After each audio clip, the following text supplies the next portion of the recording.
школы мы одевались в автобусе, и после соревнований было холодно. Спокойно, отвечая на наши вопросы, Фарис Гумаров готовится к своему старту. Говорит, даже непривычно, что не нужно торопиться. Пятиклассник, лыжник-любитель, пошел по стопам отца. Когда у нас есть свободное время, мы с папой приезжаем сюда и катаемся.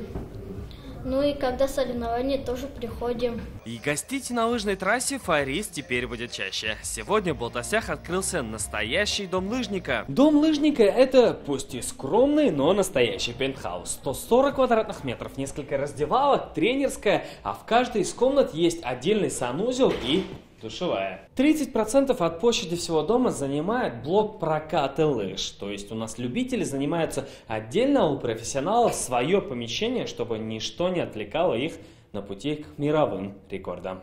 Это самое любимое место для жителей района. Все занимаются спортом. Сегодня праздничный день, открытие лыжной базы. И более 1000 детей у нас занимаются лыжным спортом. И свой праздник они отметили на лыжной трассе. Плечом к плечу, палка к палке, покатили как дети, так и взрослые. Мне очень нравится. Тут очень классно, только холодно.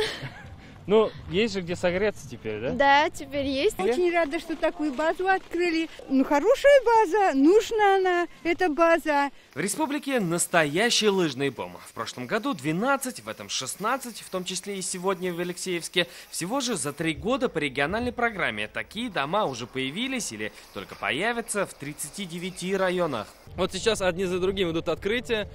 Буквально вчера открылся Арск, сегодня открывается Балтаси, в понедельник открываются Тетюши.